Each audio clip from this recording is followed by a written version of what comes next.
What is going on, Tan and J-Man Show Nation? It is Monday night. It's April 14th, 2025. So you know what that means. It's a brand new episode of the Tan and J-Man Show, streaming live on the ISC Sports Network, the ISC Sports Network YouTube channel, and the Tan and J-Man Show Facebook page. And if you're listening on your favorite audio podcast platform, please give us that 5-star rating and review. I can't uh, express how much those 5-star ratings help us in the world of millions and millions of podcasts, particularly sports podcasts. With all that said, I'm Tanner Lee. Josh the J Man Months on my screen, an hour behind me on Central Time over in the state of Illinois. J Man, what's going on? How was your last week?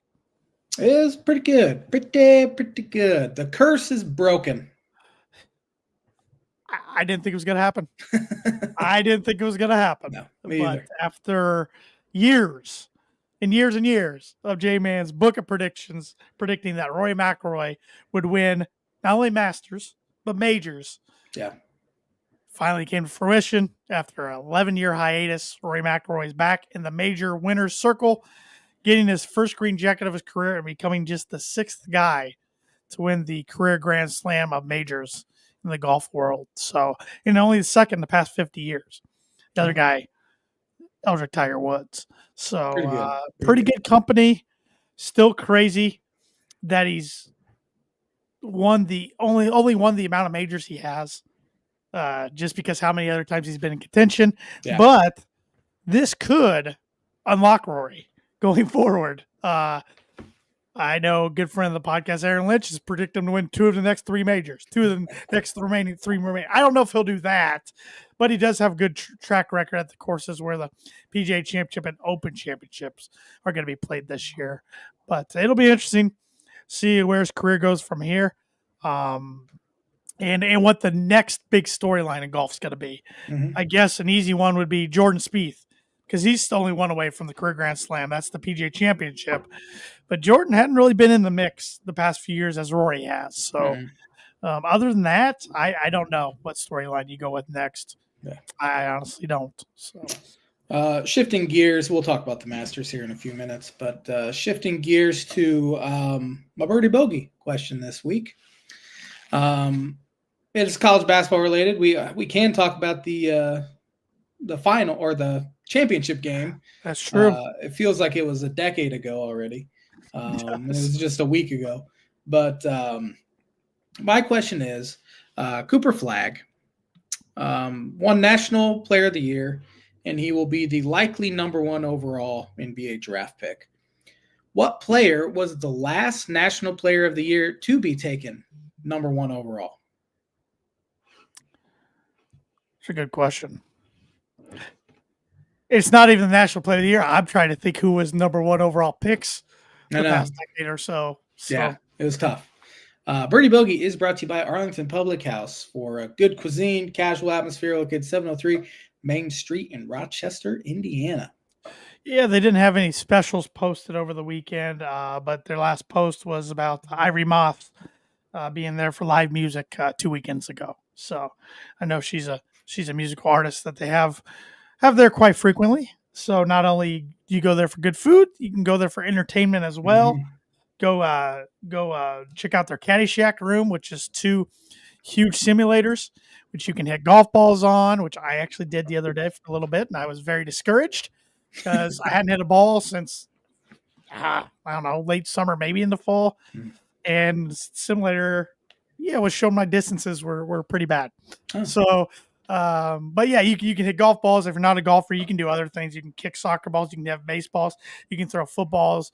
Dodgeball is a feature on there. All kinds of things. So, it's pretty cool setup. So, if you want to do that on top of eating some great food and enjoying a great environment, check them out. Like Josh said, on 703 Main Street in Rochester, Indiana.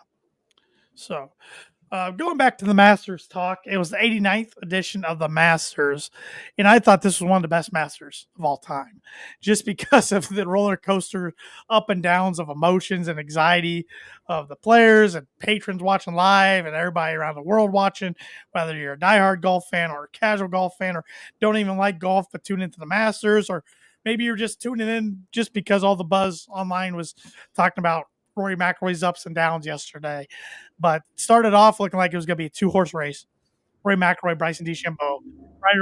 Right away, Rory McIlroy double bogeys the first hole. Bryson pars it, so we're tied. Next hole, Bryson birdies. Rory doesn't, so Bryson has a 1-stroke lead. And then the third hole, Rory birdies and Bryson, I don't remember if he bogeys or double bogeys, then Rory retakes the lead. Then Rory finds himself in a commanding lead, 4-stroke lead going into the back 9. A few other guys were kind of playing well. Justin Rose was playing well. Ludwig Oberg was playing well, but not really. Like Rory wasn't doing enough. Fall back to them. And then good old hole 13, par 5. Rory's got a third shot, a pitch he can normally make in his sleep, dumps in the creek. Goes on to make double bogey. Then all of a sudden we got a tournament again because you're thinking, oh boy, how's he going to respond? But one thing Rory was doing all day yesterday, every time he faces adversity, he'd come back and hit a great shot. Mm-hmm. He didn't always make the putt after those great shots, but he made great shots. And then Justin Rose just wouldn't go away. He did miss a short par putt on 17.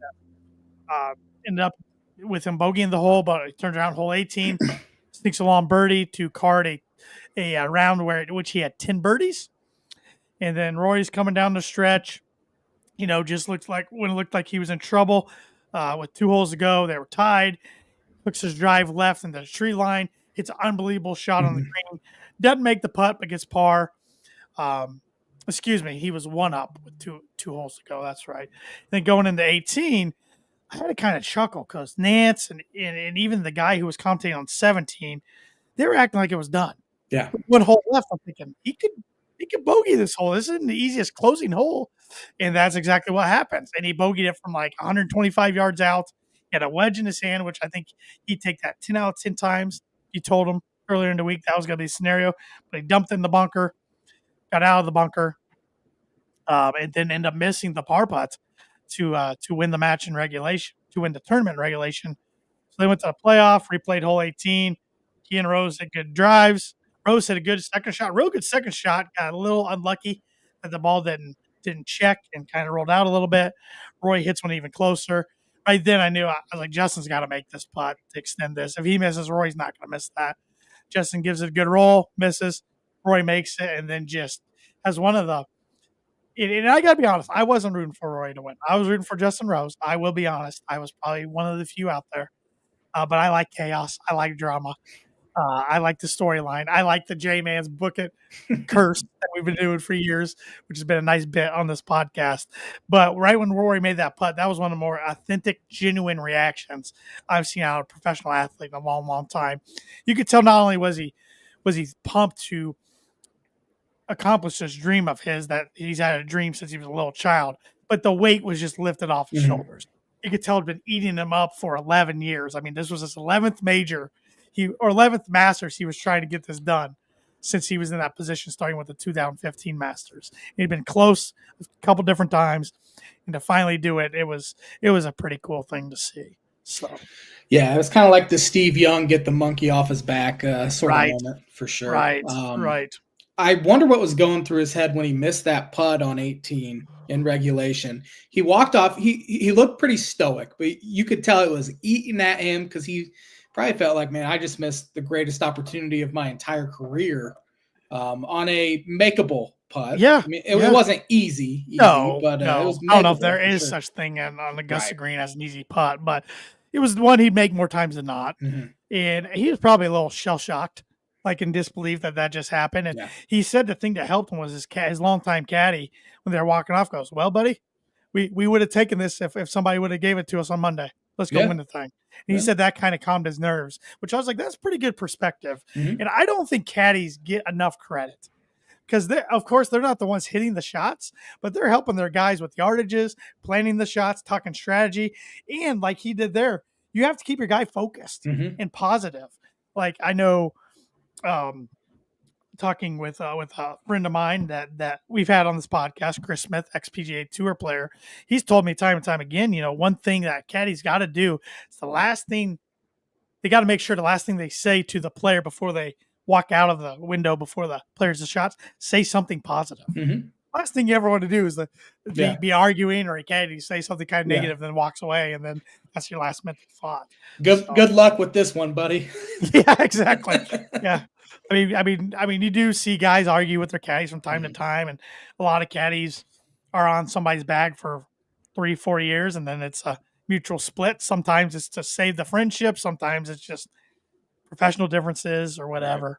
But heck, even Tiger's had, I think he's up to, I think 3 different caddies now in his career. So even the greatest of the greats split with theirs. So, but the caddies make a good living. They get 10% of the winnings from the tournament, and then on top of whatever the player wants to pay them. But I thought that was pretty cool to hear Rory say. And then I thought the green jacket ceremony in Butler's cabin afterwards was kind of interesting. Scotty didn't really say much to Rory. Not that they typically do, but usually it's more of a friendly embrace. And then they were talking to Bryson DeChambeau after the round, and they were saying how Rory seemed out there. He goes, I don't know. He didn't say a word to me all day. And they're like, did you try to talk to him? He goes, he wouldn't talk to me, which I see both sides. Like, one side, I'm like, oh, well, that's kind of rude. But the other side, it's like, I don't know if Prime Tiger would have talked to anybody on a Sunday in the Masters, kind of, focused in the zone eye of the Tiger, no pun intended. But I do think there is some animosity a little bit between the Europeans and Americans, especially in a Ryder Cup year, which this year is on American soil. But it was, like him or not, he is one of golf's most popular players and has been for many, many years. And I think a lot of people around the world were pretty happy he got it done yesterday. And I felt bad for Justin Rose. This is the second time in the last 8 years he's lost a sudden death playoff in the at Augusta, and I think he's in his 40s. I'm not sure exactly how old, because he would have became the oldest person to win their first Masters, not the oldest to win the Masters, because Jack did at age of 46 in 1986. But I doubt he gets in that position again. Yeah. And a lot of people wrote him off after his play on Saturday. I did. I didn't think he had that in him yesterday to post 10 birdies. And another guy probably kicked himself, Patrick Reed. He 3-putted on hole 15. And little did he know he's got an eagle, hole out for eagle for a 2 on the par 4 17th. He was probably kicking himself, thinking he should have been at 11 under. But with his finish, his top 3 finish, he gets in all the rest of the majors for the year, which as a live guy, that's big because he wasn't going to be in some of those other majors. So that would have been probably the worst thing for a lot of golf fans if Patrick Reed would have found a way to steal that. Yeah, because he's kind of still golf's anti-hero. Yeah, he's just not in the limelight as much now. He's part of Live instead of PGA Tour. But it will be about a month from now. We'll be right back here making our predictions for the PGA Championship at Quail Hollow, which is a place Rory has won the PGA at, and he's won there multiple times. That's actually a place my guy Ricky Fellers won. Not a major, of course, but that was where his first victory back in 2012 came at. But Ricky's got some work to do if he's going to get in the field for the PGA the next month. So we'll see. Yeah. Now that the curse is lifted, yes, I got to find a new guy. Yeah, you do. And I'm thinking it's either going to be Bryson or Scotty. That's my all right. That's my thought. I haven't decided yet, but somebody's got to be under my book it curse. Your book it curse. Somebody pretty dang good too. It can't just be a rando. Well, it's interesting about those two because they're great players. They're both 2-time major winners, but Scotty's 2-time Masters winner. Bryson's a 2-time U.S. Open winner. They haven't won any of the other majors, so those might not be bad targets for you. Yeah, they're younger guys. Yep. They'll be around for a while. So we'll see. I mean, I guess another route you could go would be Ludwig Obar, but he has he won it? He hasn't won a major yet. No, he's pretty young. Yeah, this is only his second full year on tour. So I don't want to curse a guy that's never won a major yet. That's fair. Let him get his first, and maybe he'll be the next target. That's fair. But it was, and like I was talking to my dad earlier today, and he wasn't rooting for Rory, and it wasn't so much Rory himself; it was the media, because he said that, and like myself, a lot of his favorite golfers are on Live, and the Golf Channel just can't stand to live golf, and it eats at them when they have to talk about their guys. And they were just saying before yesterday's tournament started how big of a day this was for the golf world, pretty much saying that Rory had to get it done.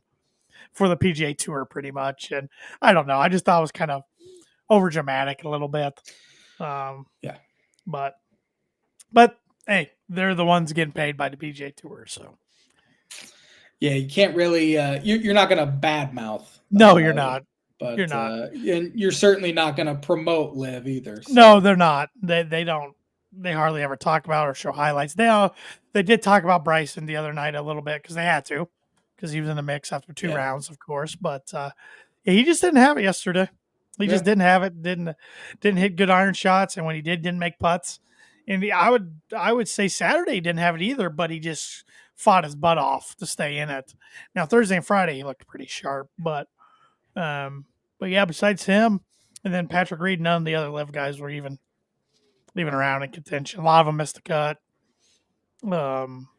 Yeah, but Fun Masters, I think it was very well received. They do it right. They do it right. I mean, I do gripe how late it comes on Saturdays and Sundays on TV, but I love how it's only 4 minutes worth of commercials, and it's only certain sponsors. You don't see sponsor ads all over the course like you do at other PGA Tour events because Augusta charges $0 to broadcast the tournament. But with that, they get all the say. Yeah. It is, I picked up more on this year than years past is what announcers can and can't say. Yeah. As far as terminology, they're called patrons. Yeah. Not fans. Not fans. You got to call it the first 9 and second 9, not front 9 and back 9. There's something with the driving range too. They can't call it tournament preparation area or something like that. Yeah. So many weird things. But it's interesting because even the guys on the Golf Channel said they have to be reminded of things like during their coverage and their analysis, like on the post and pre-show of what they can say and not say just for 1 week. But I will say, if you like him or don't like him, Jim Nantz is a legend. He's so good at it. And it's weird, though. He came out a couple weeks ago and he said he's going to do 11 more Masters, starting with this one. It's like, why are you announcing that a decade ahead of time? That's really kind of odd. There was a reason he did it. I can't remember why. It was something like, I don't want to do my last Masters and know it's my last Masters without like announcing something. Which I don't know if he wants a parade or something, but yeah. But it'll be interesting who will take his spot. Because I was just thinking of CBS guys in general. I mean, could we? I can't think it's gonna be Tony Romo. He loves golf. I just can't think he's not prestigious enough. And I don't know if he'll be a CBS analyst in the last years. I know CBS number 2 guy is Ian Eagle, who's fantastic, but I just can't imagine him doing golf because same with Kevin Harlan too. He's kind of their number 3 guy, and he's fantastic, but I just can't see him doing golf at all. Like somebody mentioned Tom Brady. I'm like, Tom Brady works for Fox. Yeah, and that'd be a weird fit too. Yeah. So I don't know. Honestly, I mean, they got time to figure it out. I can't think of really any other golf company because it's got to have to be somebody kind of relatively young right now, at least. That's still going to be, in their prime in 11 years. But Nance is a pro's pro. I mean, he doesn't do the Final Four and National Championship anymore, but he still does NFL and golf, and the Masters is kind of, I would say, what he's most known for. His voice suits the Masters. Yeah, it does. It does. The much calming better. effect and. Much better than I think in the NFL or college basketball. One thing I thought he and Immelman did yesterday really well is after Rory won, they let it breathe. Mm-hmm. He was walking and got all the reactions. Too many times commentators don't let moments breathe. Well, yeah, Jim's partner during the NFL doesn't let anything breathe. He's got to say something immediately and just there we go, Jim. Ruin the moment. The good play-by-play guys just let it breathe. Yeah. Joe Buck does it. He does it. NFL, whenever he did baseball, he just let the moment breathe. And then you have blowhards like Romo ruining moments by having to say something. Brady's the same way. Tom's terrible at it. I think Greg Olson's fantastic. But, especially huge moments like that. You just gotta let the crowd take it from there, essentially. I did think, and I kind of mentioned this earlier when talking about Nance, talking about Rory on 18. I thought he was unloading all his bullets though, and during 18, like talking about Rory, like Yeah. his history growing up, this, because I think he literally thought wedge in hand, he puts on the green, it's over. Yeah. And he did the unthinkable, putting it in the bunker. So I think that's why he was unloading all the clips, probably getting ready. He probably had a call in his mind when he was going to win it, and then going to the playoff, probably change that call up a little bit, most likely. Yeah. But I will say too, I don't know if you saw on social media the Nike ad. Mm-mm. It was fantastic. It was a Really? fantastic ad on Nike.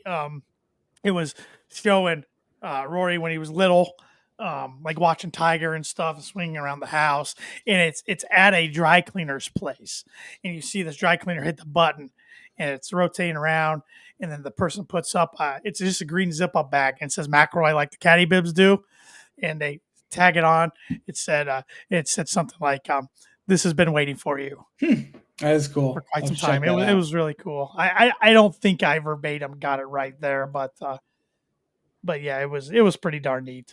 And now it's crazy how, like, it seems like, of course, the players kind of kicks off golf in a big way, being the fifth major, the unspoken like biggest tournament's not a major, but then the Masters really, I think, I don't know what word I'm looking for. Makes it feel like golf's really here. Then it just moves quick, because then you get the PGA Championship in May, U.S. Open in June, Open Championship in July, then FedEx Cup, and then this year Ryder Cup. It's like boom, boom. Every month's got something. Yeah. Until October, so it'll be exciting to follow. I'm trying to find this Masters commercial. I won't show it just in case, but I'm trying to find the wording on that. I'll have to report back next week and show you maybe when we're off the air. But any other thoughts on the Masters? I mean, do you think the Masters is definitely a Mount Rushmore sporting event as far as biggest sporting events? I would say, yeah. Super Bowl would be on there. I think the Masters is on there. It's so hard to put like baseball or the NBA championship because there's 7 games, and it's hard to do that. I would say Game 7. If it like a Game 7 of the World Series, I would put on there for That's sure. Fair. How about Wimbledon? I just don't care enough about tennis. I know, but I was thinking overall, like, yeah, it's pretty prestigious. Definitely has a case. Yeah, I think both the national title and college football and basketball have a case to be on there as well. And here's one, and I know you don't care about it enough: Indy 500. Nah, I don't care about it. Okay. Honestly, you could put the World Cup final up there, but I couldn't care less about soccer. Yeah. Kentucky Derby. I would put the Derby on there before the Indy 500, but that's just me. Which interesting thing about that is that's the jockey's accomplishment, but it's the horse's accomplishment. Yeah. You know, where I guess racing, it is your car, but also you're somebody steering the car. But, yeah. When is the Derby? It's got to be coming. It's coming up a couple weeks, right? Real soon. Yeah. 1st of May, maybe. Let me see here. May 3rd. Saturday, May 3rd. Well, 2 weeks. Crazy. Yeah. Maybe you need to go over to your neighbors and get on a horse and film a video Derby week. If anyone's got $1.6 million laying around, they're trying to sell the place. So no free ad. Yeah. Wow. I'm not buying it. I don't have 1.6 mil.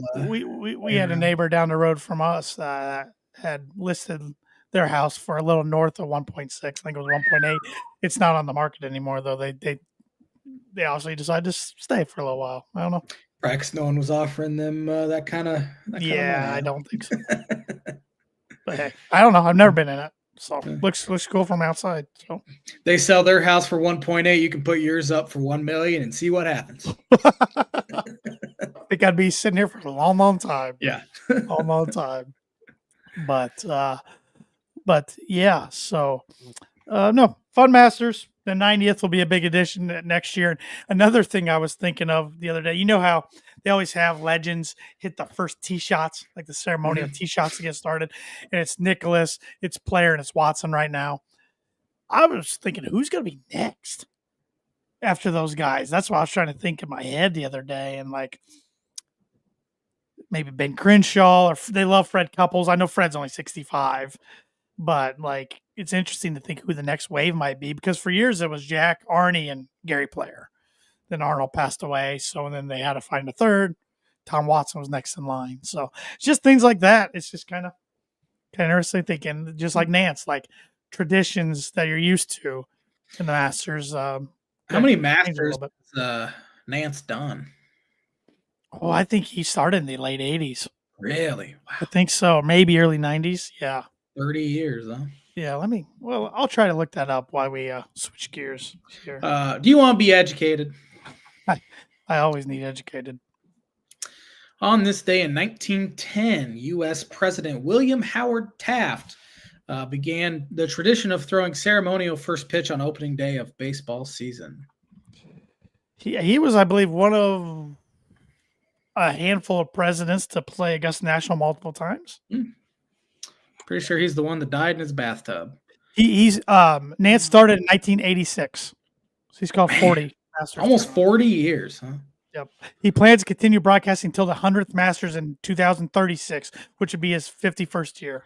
Maybe that's why the 100. Yeah. There we go.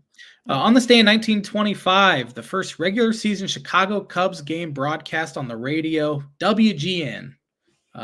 Legendary. They're no longer on WGN as of.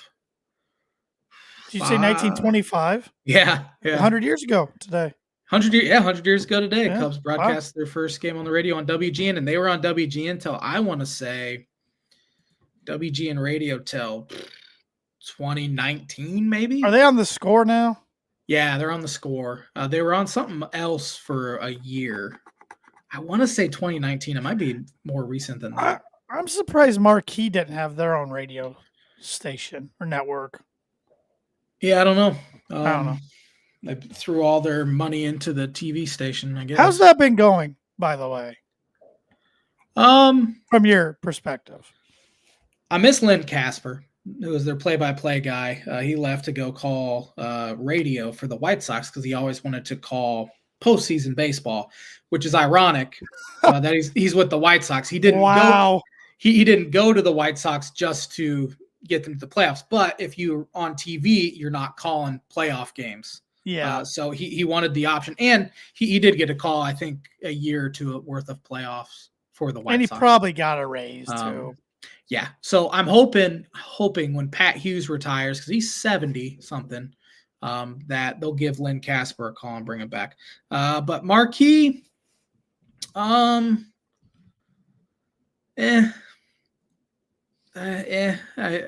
Hughes is 69, turned 70 in May. Okay, so he turned 70. He's a Hall of Famer. Boog Shambi is good. Like, I mean, you know Boog just because he's an ESPN college basketball guy. He's too national for my taste. He gets a little too excited when the other team does something good. Now, he's gotten better about that because I think they got on him a little bit. Jim DeShays is best in the business, color guy. Don't like either of the other two girls. I can't stand Taylor McGregor, who's not sideline, but you know what I mean. Yeah. Elise Miniker's not bad. She's a Big Ten person, Big Ten girl. I seen her. I know who she is. Production value's gotten a lot better. Stats wise, it's gotten a lot better. So they're doing all right. I don't watch any of the in-studio shows at all because I think they're boring. I don't really like pre and post game stuff anyway. But not bad. That's my 2 cents. We'll see. I don't have it with YouTube TV, so I was just curious. And they're in dispute with Xfinity right now, and we'll see how long it is. Everybody always gets in these disputes. It's just till they pull the plug on Marquee, and then I'm gonna have to just spend the $24. I think it's $19.99 a month just to watch on laptop or something, which I do for sure. Mm-hmm. On this day in 1955, Elston Howard became the first African American to play for the New York Yankees. I did not know that. Interesting. Yeah. On this day in 1968, the first NBA game ever at Madison Square Garden. I would guess it was earlier than that. The Knickerbockers beat the San Diego Rockets 114 to 102. Someday we need to test each other on where NBA teams started. Yeah. That'd be fun. Yeah, more so than any other sport, I think the NBA has moved around more. Mm-hmm. The first regular season Major League Baseball game played outside the U.S. on this day in 1969, where the Montreal Expos beat the St. Louis Cardinals 8-7 in Montreal. Bring them back. Yeah. On this day in 1974, who won the 38th Masters? 74. Let's go with Jack. Gary Player. Yeah. On this day in 1985, who won the Masters? Oh, Jack was 86. 85. Bernard Launer? It was. You got it. Which I thought this was Bernard's last Masters this year, so he was featured a lot. He was supposed to be last year, then he tore his Achilles. Yeah. So. On this day in 1991, who won the Masters? It was this guy's only major title. Was it Ian Woosman? It is, yeah. It was the fourth straight year the Masters champ was from the UK. Little fella. I think I tower over him. I did the first memory I have of Ian Woosman. I think we were in middle school. It was just when I was kind of getting into golf. He got in trouble at the British Open. And I think he was leading after that day, and then they had to give him extra some penalties because he had an extra club in the bag. You can only carry 14 during tournament. His caddy forgot to take an extra club they were working on the range out of the bag. And he took the club and he threw it when he found out, and made just big old fit. Yeah. So I remember, and my dad's like, "Yeah, he won the Masters one year." I'm like, "That weird guy won the Masters." I bet did he fire his caddy? I assume he did. I'm assuming he did. Yeah. On this day in 1996, who won the 60th Masters? 96. The blowout. I think that was Faudo. It was. He won by 5 strokes ahead of Greg Norman. Norman had the lead going in the back 9. And he won by 5 strokes? What a Norman never won the Masters. What an all-time collapse. Yeah. Who won in 2002? 2002. Okay. So it's been before Weir. Weir was 03. Scene. Oh boy. So actually, I think that was Vijay Singh. It was not. It was Tiger. Tiger. Okay, I got 01, 02 mix. Okay. I think VJ won in 2000, didn't he? Okay. Then Tiger won about 01, 02. Okay. Yeah. Who won in 2013? 2013 was Adam Scott. Yeah, it was. In a playoff. Yep, over. I don't recall. Cabrera. Was it Angel Cabrera? Angel Cabrera. He made his return to the Masters this year after spending some prison time. Oh, what did he do? I think it was the domestic issue. Yeah. I think. Surprised they let him back. I know. What about 2019? Tiger Woods. It was last year. Last year, Sky Scheffler. You got it. That'll do it for on this day. That's one thing I'm pretty good with Masters dating back to 1990. Mm-hmm. Then the 80s, I'm kind of off. Pretty good. That is the On This Day segment, which is brought to you by Like It Is every week on the Tan and J-Man Show in 2025 by Mooney Woodcrafts. Mooney Woodcrafts is a veteran-owned and operated woodcraft shop based out of Texas with Indiana grassroots. They provide 100% hand-cut custom designs that fit your needs, and their pieces are a great addition to any home, office, or man cave. You can see some of their recently completed projects by visiting them at Mooney Woodcrafts on Instagram and on Facebook. And if you let them know the Tan and J-Man Show sent you, you get 15% off your first sign order. Makes a great gift for Mother's Day. I got a few of Thad's pieces around here. Here's one he did for my wife and I for our wedding. Hopefully everybody can see that out there on Facebook and YouTube land. But he can make big signs, little signs, anything for anybody. So let him know the Tanner Jamin Show sent you 15% off.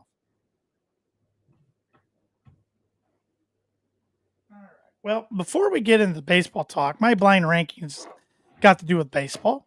All righty. It's got to do with Cubs baseball. Oh, We were boy. just talking about the Cubs a little bit. So I went back and was looking at home run single season leaders for the Cubs throughout the years. And I chose 5 guys who had all hit at least 30 home runs one time for the Cubs. And I want you to rank them All right. by career, Okay. in your opinion. Started off with Moises Alou, who hit 39 home runs man. for the Cubbies. Tough.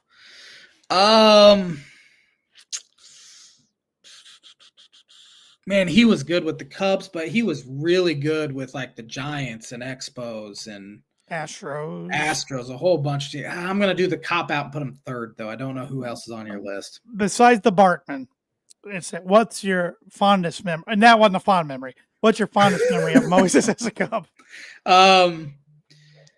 April 2004, Cubs were down one. They were down 1 run. It was like a 10-9 game, or they were down 9-8 or something. 2 outs, 9th inning at Wrigley. Sosa hits a homer to tie it. Very next pitch, Moises Alou hits a walk-off homer. I remember it vividly. He supposedly had an interesting way to soften his hands on the bat without even using batting gloves. He had the weirdest batting stance too. He looked like a duck. Yes, he did. It was fun to imitate in backyard baseball, though.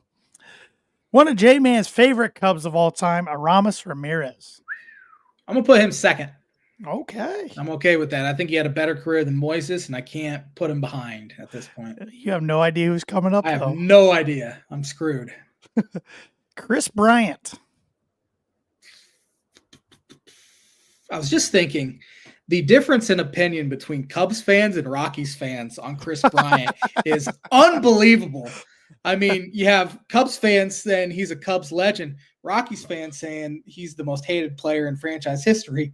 It is which they hated when they threw him that money and that contract to begin with, but he's just been injury ridden so bad. And bad when he's just healthy. They can't get rid of him because nobody wants him. Man, Cubs career, I'd put him at. I would have put him at 2 probably, although I have my 2. I'll put him 4th. 4th, okay. Yeah. Alfonso Soriano. I guess I'll put him 5th. I don't know who my number 1's going to be. Soriano, though, man. He was pretty good everywhere he went. Yeah, good player in the like steroid era too, where he was not a steroid guy. And people forget how good he was with the Yankees because he wasn't there very long. Yeah, he kind of became a big name with the Yankees, and they shipped him off at the A-Rod deal. Which Robson Cano was supposed to be part of that too. Oh, that would have been interesting. And the Yankees said no. So.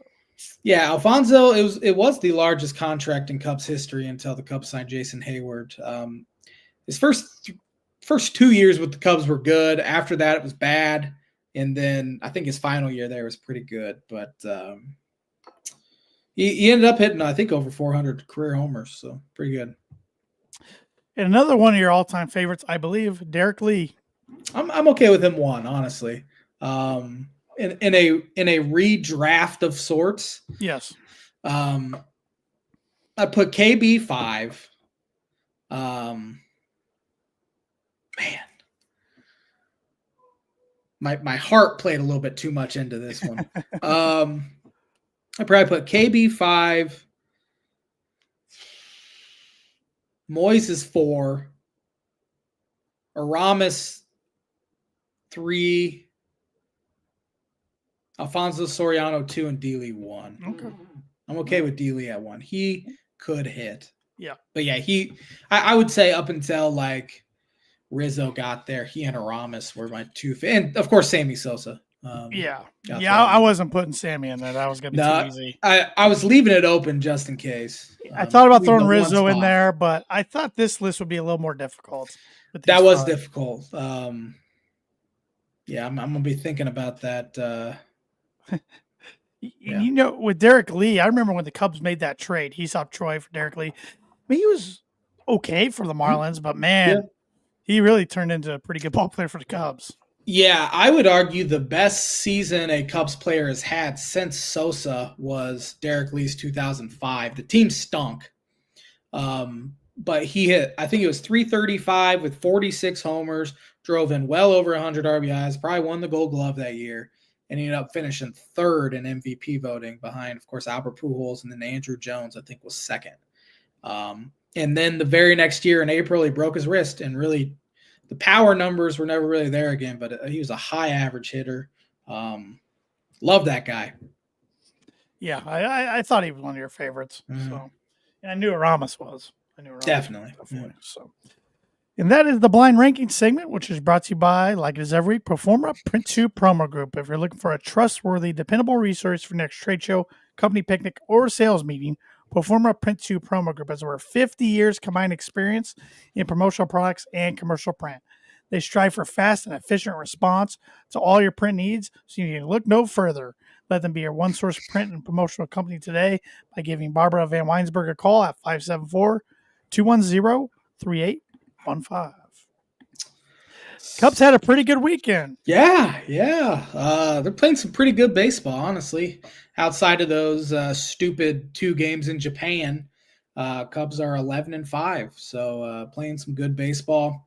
They did get hit by the injury bug a little bit. Yeah, which things were going a little too well for the Cubs, and it was a really bad injury. Their ace, their number 1 pitcher, Justin Steele, threw 7 shutout innings on, I think it was Monday. He looked fantastic. But I did notice around the 5th inning, his velocity, instead of 92, 93, his fastball was sitting about 88. And I was just thinking, because the wind chill was 19 degrees at Wrigley that night. So I just chalked it up to being cold. And that's why he wasn't as loose. But he felt some discomfort. They do some tests. They said it'll be a minimum stay on the injured list, 10 days. And then reports came out he's getting a second opinion, which always, when you hear that, it's like, oh, crap. And then it was announced yesterday that he is having his elbow repaired completely and will miss the rest of the season. So immediately, starting pitching was already a little bit of a question mark. And it gets even more so to the point where teams aren't going to trade pitchers this early in the season. But Jed's got to figure something out quick, because I know they pitched well over the weekend. Colin Ray looked good in his 3 innings, essentially taking the start for Justin. That's not a sustainable recipe. But the offense is rolling. They are leading baseball in runs scored. They have the best run differential in the sport by over 18 runs. They're plus 42. Now, some of that was helped by an 18-3 win over the Athletics and a 16-0 win over the Dodgers. But still, they're playing fantastic defense up the middle. They have the best defensive trio in the sport with Dansby Swanson, Nico Horner, and Pete Crow Armstrong. And the stats back it up as well. Since the start of the 2024 season, they have the most defensive runs saved as a trio in those spots in baseball. So their base running really well. It reminds me of the 2016 team a little bit, the way they're able to go first to third on singles, which they have more team speed for sure than they have, but there's no more stupidity on the bases like they had the past couple of years. Kyle Tucker I think he's been on base 16 straight games since Japan. Shabby. And right now he'd probably be the National League most valuable player. I mean, I think he was, last time I checked, leading the National League in hits. He's walked 15 times. He has 5 homers. He's playing good defense out and right. He has looked every bit of the superstar that the Cubs have been lacking, and there's already been talks that an extension is being talked about. Well, you ask them for it every night on Twitter. Yeah. So they have to do it. They need a superstar. You got to get out of your comfort zone a little bit. And the numbers right now, especially after the Vlad Guerrero junior deal this past week, I think it was, what was it? Was it 14 years? Yeah, 500 million. Yeah, 500 mil. Good for him. Yeah, good for him. The Blue Jays. Yeah. You get your superstar there. He's only 26 years old, entering his prime. Tucker will be 29 next year. But the contract's already been talked about right now, 10 to 11 years, 450 to 500 million. It's crazy. Cubs have to do it. They have to do it, though. Yeah. And they got to do it sooner rather than later because they have a gluttony of outfielders in the minor leagues and their top prospects that they're going to have to ship off for a starting pitcher, especially with their hopes of being in contention, which as of right now, I would say they'll be in contention towards the trade deadline because they have looked like one of the better teams in the National League so far. I mean, you look at their last 3 games. They played the Padres, who are 13-3. They took 2 or 3 from best them. record in baseball. Rangers are good. And then they go into LA. They lose 3-0 on Friday. And I was just praying, please don't get swept. Just try to win a game. And then they end up winning the next 2. Mm-hmm. And including winning 16-0. They held Shohei Ohtani to only 1 hit throughout the series. And bullpen had been a major question mark. And they only gave up 1 run in LA. The bullpen did. So, they've played pretty well. The schedule's been brutal, and they've really hung in there. And hopefully they can just kind of stay afloat until the schedule really lightens up in May when I think they get to play the White Sox, Marlins, Pirates, teams like that, where hopefully they can go on a little bit more of a run. But schedule's not getting any easier. They go to San Diego, who had a 5.2 earthquake. They did. I didn't see that. Today, yeah. San Diego did. Oh, man. So I haven't heard if there's any damage or anything. I've never really been in a true earthquake, so I don't know what a 5.2 earthquake feels like, but I don't think it's too damage inducing. But I'm not a earthquake guy. I'm a tornado guy, but not an earthquake guy. Padres are 13-3. 10-0 at home. Yeah, two of those 3 losses were against the Cubs, so hopefully Cubs can carry over some good stuff from LA and keep playing well. Yeah, looking around the league, in the National League, leading the East, unfortunately, is New York Mets, 10-5 right now. Mm-hmm. Phillies behind them at 9-6. Marlins 8-7. Nationals 6-9. Braves 4-11.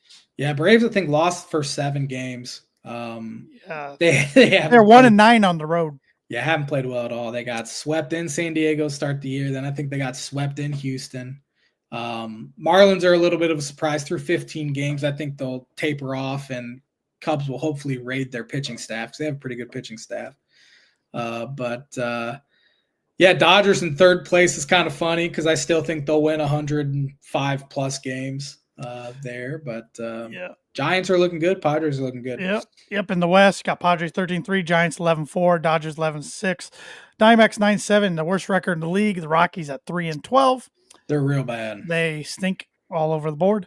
Central, Cubs 11-7, Brewers 8-8, Reds 8-8, Cardinals 7-8, and Pirates 5-11.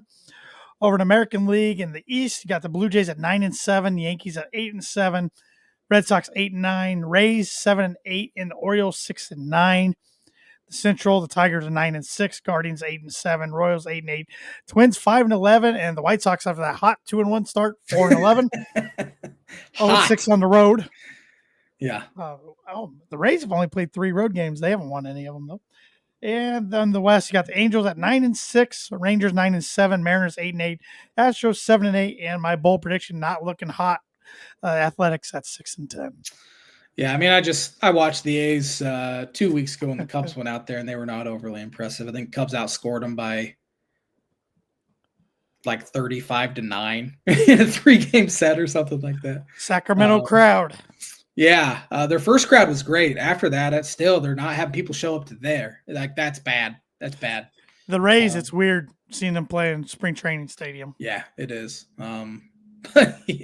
Yeah. Did you see? I think it was on Thursday. The Red Sox announcers. It's Dave O'Brien who's done ESPN games and stuff like that.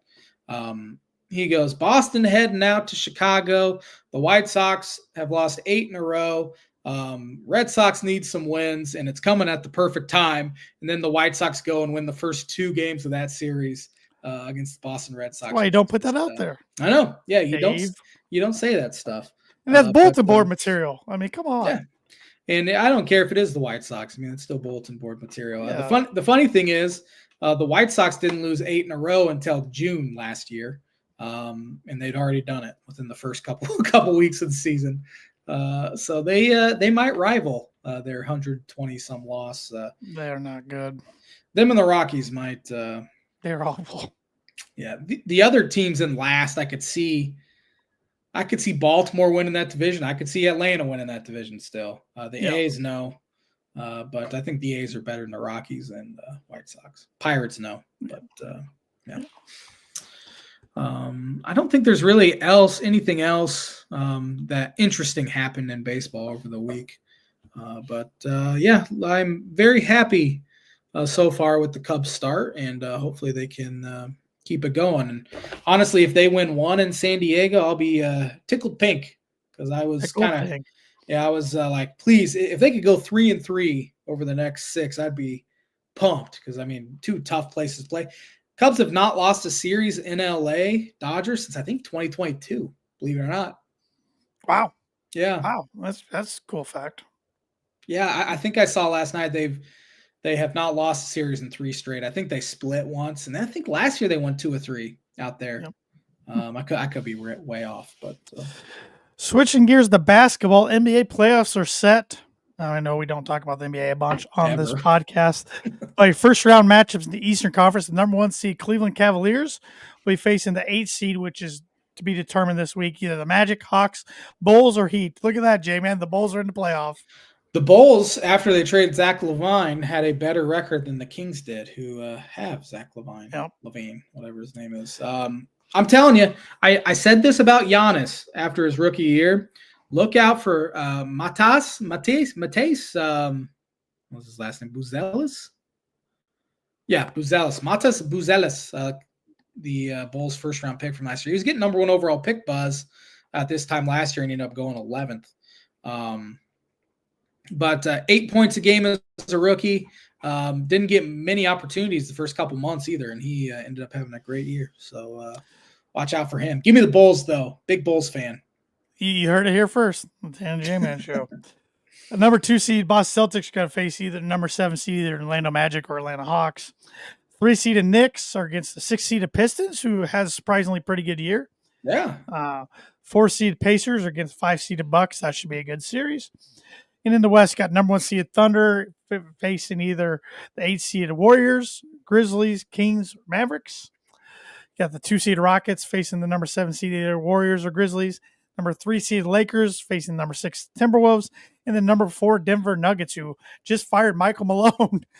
Not even 2 full years after winning a title, facing the number 5 seeded Los Angeles Clippers. They also Calvin Booth, their GM, they canned him too. Kerry Booth's dad, Illini legend. Kerry Booth's dad. Booth was pretty good for Penn State himself. Yeah. The 8 seed and the 2 seed in the West are separated by 4 games. That's it. Crazy. So it could be a bloodbath. Yeah. In the West, that is. I think the East is weaker. I think they have better teams at the top, but who are you picking for the NBA Finals on April 14th? I mean, it's hard not to take Oklahoma City, and they're 68-14. They're 16 games better than any other team in the West, NBA West. It wouldn't shock me if the Lakers do it, though. I was thinking the Lakers. That would not be a very comfortable conference finals. I think the Rockets are too young. I agree. They're good, but too young. I mean, Minnesota had that run last year to the conference finals, but I don't think they get there this year, although I'm sure that's not a real comfortable one for the Lakers in that 6-3 matchup. I think Denver's time's kind of starting. I don't think they win that series against the Clippers. I don't either. Too many distractions.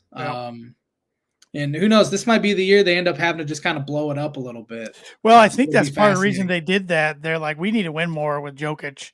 Yeah. And I think they want to – it wouldn't shock me if Jamal Murray or Aaron Gordon, probably more so Murray, one of those two gets shipped off and they try to get another all-star to pair with Jokic. Yeah. Jokic, I mean, there's also been buzz that he could be traded. They don't have a GM, so I don't know how they could have that. Yeah, that would surprise me, but – yeah, you never know. Some crazy things happen. He always says his second favorite place to go in the NBA is Chicago because there's more Serbians than anywhere else in the U.S. in Chicago. Look at you getting your Bulls fandom up there. I know. Hey, if they get Jokic, I'm going to have to shell out. That'd be fun to see him play. Yeah. Shell out some shekels to actually be able to watch their games on TV now that he is fun to watch. Yeah. But no, give me. I think Boston gets back again. I Not think Cleveland. they. Not Cleveland. No, not Cleveland. Give me Boston. Just don't make the Knicks, please. I can't take it if the Knicks make the finals. I can't imagine a scenario where the Knicks make the finals. Now it's I going to don't. happen. Now it's the I new know. J-Man's I book know. of curse. Didn't the Pacers and Bucks play in round 1 last year? Yeah. Pacers beat them. Pacers made it clear to the Eastern Conference Finals. No Wasn't kidding. that last year, or was that 2 years ago? No, I think that was last year. Because they beat the Knicks in the They second were good. round. Yeah, that was last year. They were good last year. Yeah. I think we see an OKC Boston NBA Finals. All right, I'll go a little different here. I'll go. This would be some storylines. I'll go Cleveland against the Lakers. That'd be fun. Yeah, That'd be fun. yeah, especially if Cleveland won. Yeah. The NBA, I'm sure, is rooting for Boston and LA Lakers. Oh, 100%. Or New York and LA. Or New York and 100%. 100%. Yep. We'll see if OKC is still a really young team. We'll see if they're able to get it done. Yeah, I know that was one. I think that was one of my bold predictions for 2025. They would win the championship, and they look like the best team in the West. But that youth has me a little concerned. They have the likely MVP and SGA, but still, I mean, you're going to have to face a good Warriors team or a good Memphis team, likely. Yep. In that first round. So who knows? I wouldn't want to face Golden State. That's for sure. No. So I think Golden State would be the 7 though if they get in. So Memphis. I mean, Memphis is good. You don't know if Ja's going to pull out a gun or anything on you.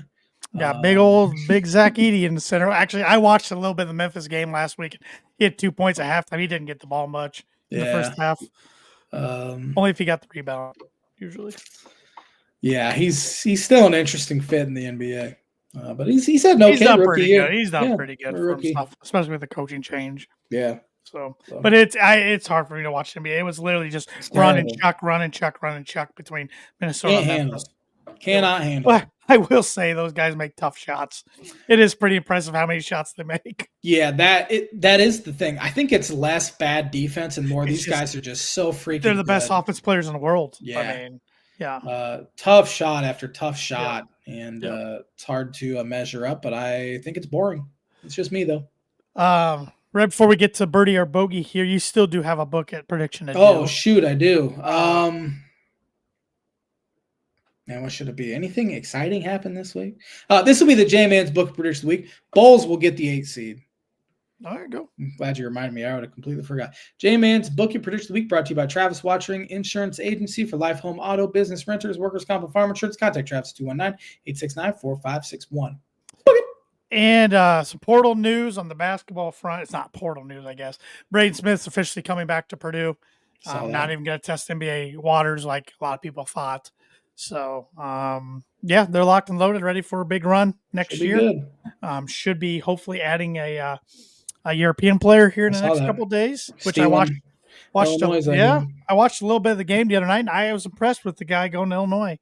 I will say. Don't even remember his name. I can't pronounce it. I can't either. But it was interesting to see Carmelo's son playing for the world team and Markovic, Boozer's son playing out there for USA. Yeah, Carmelo's son played for the world, huh? Yeah, he's Puerto Rican descent through his mom's side. Oh, okay. So they can do that stuff when it comes to that. Yeah. So the Illinois guy's last name's Markovic.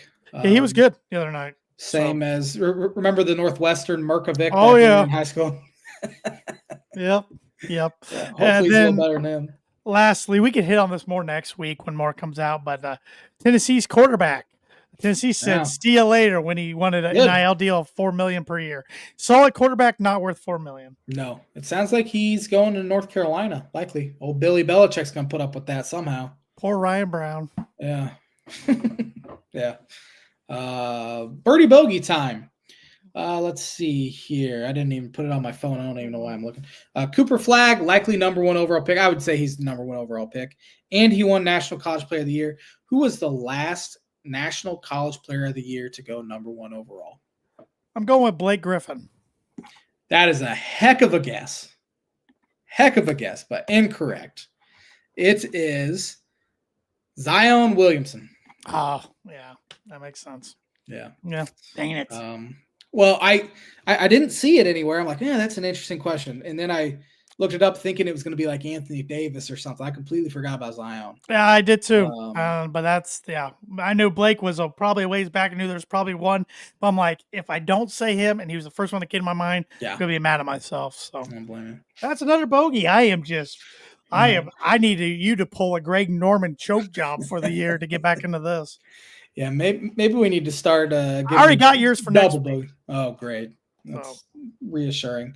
Yeah. Thanks for watching the Tan and J-Man show. We'll be back at her next Monday with another episode. And with my mock draft next week. That's right. It's NFL draft time, man. That snuck up on me. Keep sneaking up on me. I said last week it's sneaking up on me, but here it is snuck up on me.